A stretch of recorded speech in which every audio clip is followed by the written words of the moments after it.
High dear friends, welcome back to Kiran fact sports channel. IPL 2024లో Sunrisers Hyderabad batsmen ఎప్పుడైనా first batting చేసినప్పుడు వాళ్ళ openers అద్భుతమైన innings చూసాం. కానీ ఇప్పుడు సెకండ్ బ్యాటింగ్లో కూడా లక్నో సూపర్ జెయింట్స్ మీద ఒక అద్భుతమైన ఇన్నింగ్స్ అయితే ఆడారు.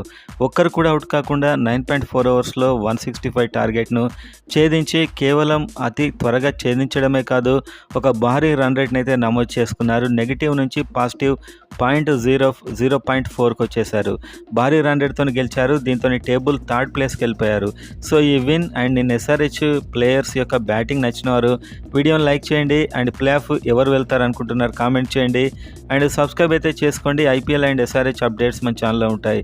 సో లక్నో సూపర్ జెయింట్స్ చాలా హోంవర్క్ చేసి వచ్చింది ఎస్ఆర్హెచ్ని ఎలా ఓడించాలి అని చెప్పి. ఓపెనర్స్ ఒక స్పిన్నర్ ఉండాలని కృష్ణప్ప గౌతమ్ తీసుకొచ్చారు.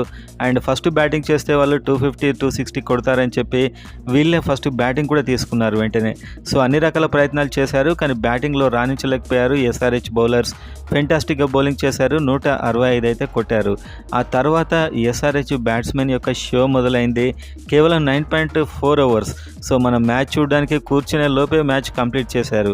8 6లేమో ట్రావిస్ హెడ్, 6 6లేమో అభిషేక్ శర్మ, 8 4లు అభిషేక్ శర్మ, 8 4లు ట్రావిస్ హెడ్. సో ఒక హైలైట్స్లో సాగింది. ఎస్ఆర్హెచ్ బ్యాట్స్మెన్ ఎప్పుడైతే ఆడతారో ఓపెనర్స్ అవి హైలైట్స్లానే ఉంటాయి ఆల్మోస్ట్. సో ఇదే సందర్భంగా South Africa player Shaun Pollock మాట్లాడుతూ ట్రావిస్ హెడ్ ఆడినప్పుడు ప్రత్యర్థి టీం ఎలా గెలవాలో అర్థం కాదు వాళ్ళకి అని చెప్పాడు. అదేవిధంగా ప్యాట్ కమిన్స్ కూడా వాళ్ళ ఆటకు మేము ఎలాంటి అడ్డు చెప్పాం, వాళ్ళు ఎలా ఆడతారో అలా ఆడనివ్వండి అని చెప్పామని అతడు చెప్పాడు. సో మొత్తానికైతే ఒక స్పెషల్ ఓపెనర్స్ అని చెప్పొచ్చు.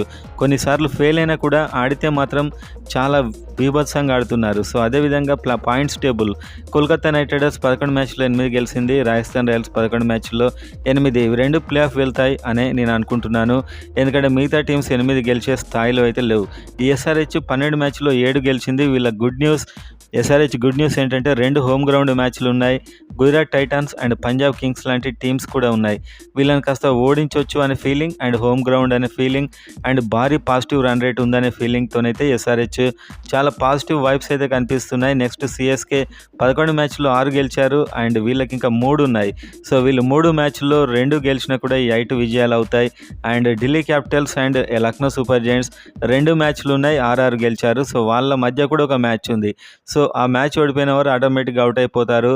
అండ్ వరుసగా 2 గెలిస్తేనే వాళ్ళకి ఛాన్స్ ఉంటుంది. ఇది చాలా కష్టమైన ప్రక్రియ. అప్పుడు కూడా ఎస్ఆర్హెచ్ సిఎస్కే ఓడిపోతేనే వెళ్తారు. సో మొత్తానికైతే ఎస్ఆర్హెచ్ సిఎస్కే ఎంటర్ అవుతాయి అనుకుంటున్నాను. సిఎస్కే అయితే కనీసంగా 1-2 గెలవాల్సి ఉంటుంది. ఎస్ఆర్హెచ్ ఈ ఒక్క విజయం లేకుండా 7 విజయాలతో కూడా వెళ్ళే ఛాన్స్ ఉంది, కానీ కాస్త అది డిఫికల్ట్ అయ్యే అవకాశాలు ఉంటాయి.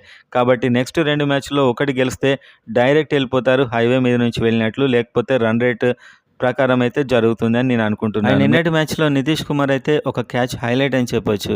ఇన్నింగ్స్ చివరి బంతికి కొట్టినటువంటి 6ని అది ఎగిరి దాన్ని ఆపి మరీ దాన్ని 4గా మలచడం జరిగింది. దాదాపు 2 రన్స్ సేవ్ కావడం ఒకటే కాదు అక్కడ ఇంపార్టెంట్, అంతలా వెళ్తున్న బాల్ని అలా ఆపడం అనేది ఒక అద్భుతమైన ఫిట్నెస్ అని చెప్పొచ్చు. సో ఆ ఒక్క ఫీట్ మాత్రం చాలా అద్భుతంగా ఉంది. నితీష్ కుమార్ బ్రైట్ ఫ్యూచర్ అయితే మనకు ఆ ఫిట్నెస్తోని కనిపిస్తుంది.